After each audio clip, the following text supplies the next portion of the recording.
Appear weak when you are strong, and strong when you are weak. The supreme art of war is to subdue the enemy without fighting. Let your plans be dark and impenetrable as night, and when you move, fall like a thunderbolt. Supreme excellence consists of breaking the enemy's resistance without fighting. In the midst of chaos, there is also opportunity. Victorious warriors win first and then go to war, while defeated warriors go to war first and then seek to win. The greatest victory is that which requires no battle.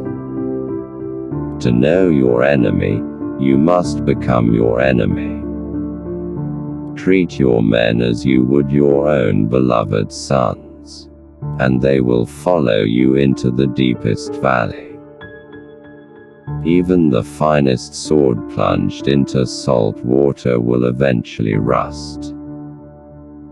Move swift as the wind and closely formed as the wood.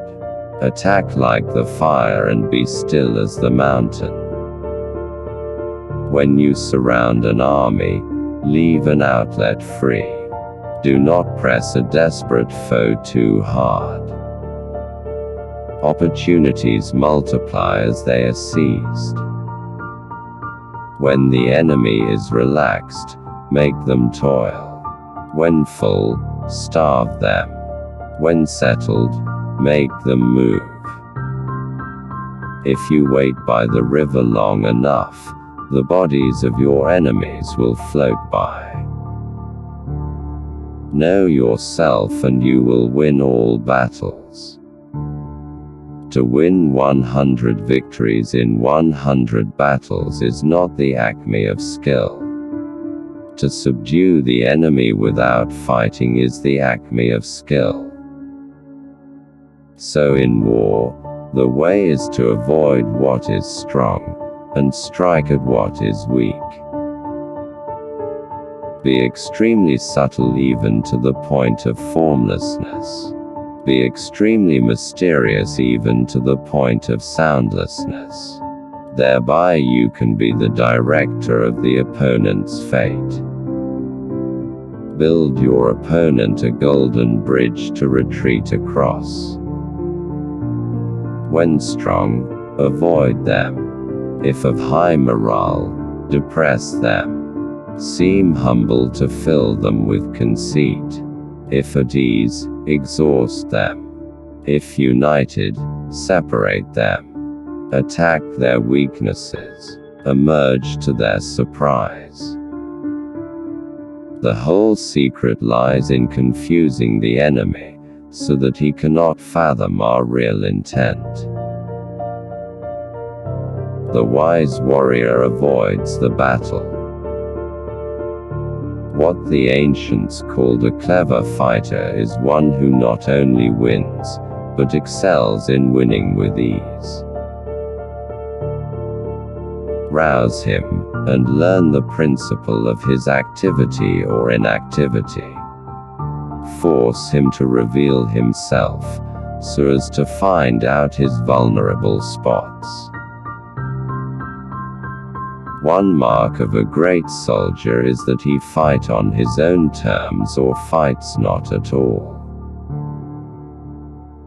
If you know the enemy and know yourself, your victory will not stand in doubt.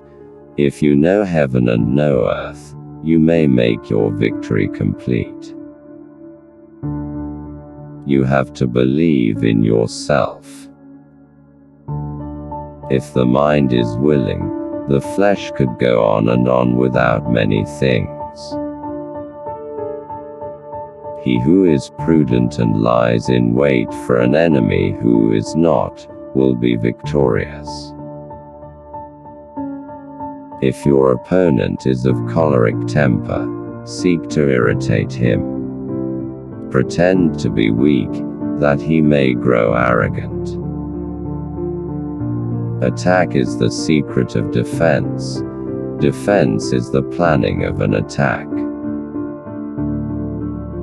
There are roads which must not be followed, armies which must not be attacked, towns which must not be besieged, positions which must not be contested, commands of the sovereign which must not be obeyed. Great results can be achieved with small forces. Attack him where he is unprepared, appear where you are not expected. Pretend inferiority and encourage his arrogance. Convince your enemy that he will gain very little by attacking you. This will diminish his enthusiasm. Ponder and deliberate before you make a move. Knowing the enemy enables you to take the offensive. Knowing yourself enables you to stand on the defensive.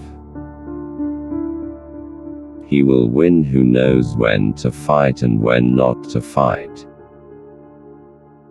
To secure ourselves against defeat lies in our own hands, but the opportunity of defeating the enemy is provided by the enemy himself. If ignorant both of your enemy and yourself, you are certain to be in peril. Move not unless you see an advantage. Use not your troops unless there is something to be gained. Fight not unless the position is critical. It is easy to love your friend, but sometimes the hardest lesson to learn is to love your enemy.